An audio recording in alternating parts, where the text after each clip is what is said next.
Alrighty guys, let's talk about the C7Z06.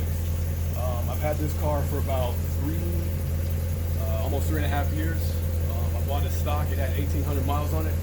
Now we're like around 12,000. So the mods it has on it, I would consider like a stage 1.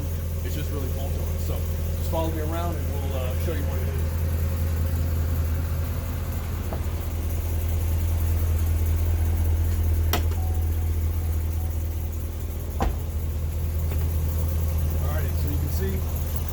Like I said, pretty much simple bolt-ons. You see Cook's 2-inch headers, long tubes, Catalyst X pipe, and the DSX flex fuel sensor to an AFE cold air intake. It's a M7 car, and the only other thing I did was change the spark plugs, put an NGK LT TRIX, and that is pretty much it. Now, one thing I will say is, with this car being having headers, the NPP exhaust or the active exhaust is the best of both worlds, because if you want the car to be quiet, stealth mode, as we walk around, you'll hear this is stealth mode. And that's with 2-inch headers. That's with 2-inch headers and no cats, just straight NPP mode. Now I'll go ahead and put it in track mode.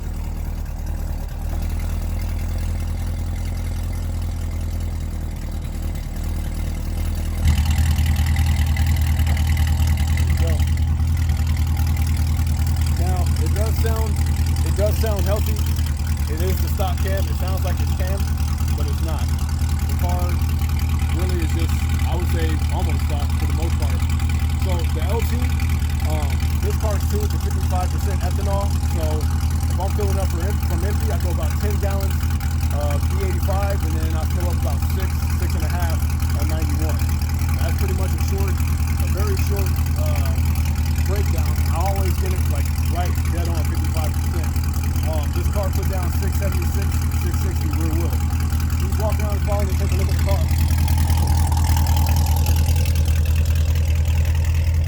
As you can see, 7-speed manual.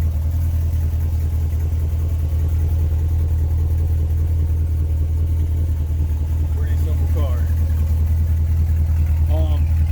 As far as the transmission, I love the 7-speed. These are nice. I actually like the way they sound. When they shift those 8-speeds, they sound sick. But there's nothing really you can beat a manual. Let me throw it back in stealth mode.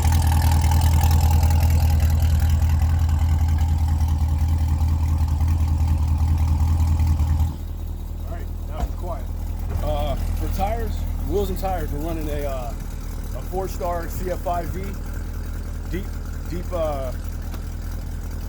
concave. It's 19 by 12 in the rear, 19 by 10 up front. We're on a Toyo R888R 345 3019. And up front, we're on a 305 3019 up front. So, I mean, this car handles, we all know what the C7 is capable of, and it handles like it's on rails. That is pretty much it. I haven't really got to track this car in the quarter mile much. I got a few passes, but really not too many. Again, with 676, 660 rear wheel with just 55% ethanol, long tube headers, cold air intake is a pretty good pickup for a manual car. It's pretty strong numbers. No pulley or anything. Let's show you what I got coming in for the shifter. Alrighty, so as discussed before, basically the only thing I'm really planning on doing right now for the transmission, I'm going to change out to an MGW short throw shifter. Seems to be the shifter that everyone really reviews highly. The only complaint I have about that shifter is doing a 4-5 upshift if you're kind of quick with it. Sometimes it can have a tendency to want to go in 7th gear, but that's pretty rare. The stock shifter to me is pretty good. I actually like it. But during cold, when it's cold out and, getting in gear sometimes, or first gear, I have experienced the tendency for it to want to pop out of first gear. That's mostly when it's cold. If in the wintertime, if you drive it for about 10-15 minutes and the trans temp comes up to about 125, it's normally good. So I did put a CAGS, the 4th gear or gear shift. I put that in on the transmission so it wouldn't skip and go from first to fourth, because that's annoying. So yeah, I can go first to second, low speed RPM and all that stuff. So anyways, let's go. This is the MGW Shifter. Looks like some real good hardware, so I look forward to installing this. The flat stick shifter. Look forward to installing that. So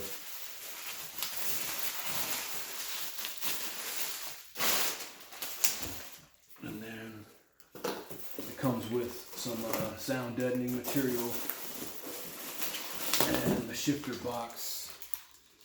And this is kind of how you, basically the tool to line it up dead even. And it's got, I'm gonna say this looks like a tool to pry back some interior panels. So I'll be installing that shortly, and then I'll follow up and give you guys an update on how I like it. All right, so switching gears, as I've been sharing my '68 Falcon, and did a couple videos, some reviews on it, on how it's tubbed and what current tire size is on there. I kind of had in mind like a pro touring / autocross setup, but because of the new motor, I was able to find a new set of wheels and tires. These are Weld ultralights, 15x10s, and this is a Mickey Thompson slick. It's a 31-10-5-15, and I tried to get it underneath there, and this is it's a big one. It wouldn't fit in the fender, well, but if you go underneath the car when the car's jacked, I might be able to get it on there that way. But there's a lot of tire to get up underneath there. Also was able to get a set of front runners, and so for a drag pack for the Falcon, this should be pretty good. I was surprised at how light these are. Really light. This wheel and tire combo here is lighter than the 18x12 Rocket Racing wheel on a Toyo R888R 335/3018. This big old 31-10-5-15 tire with the Weld ultralight is lighter than like a pro touring / autocross setup. Let's go over and let's go take a look. All right, let's take a look at the Chris Austin builder tub on the Falcon. So trying to fit that 31-10-5 Mickey Thompson slick back here. I got an 18x12 on a 335, and I mean this bad boy, if you look, I have inboard, that's about, you see where the lip of the wheel is right there, to the subframe where it's boxed in. That's easily, I would say, I haven't measured it, but I'm gonna eyeball a healthy 3 inches with some change. So I'm thinking, because of it won't fit the diameter here, where you see I'm pointing with the light there, it won't fit in the weld that way. I'm gonna have to go underneath and then possibly loosen up some suspension parts to manipulate the axle to allow it to bolt in. But that was a big piece of tire to bite off on. But I was able to find it from a dude up north. I was able to pick those up for $650 for the wheels, tires, and a whole bunch of extra studs. So I'm pretty excited about that.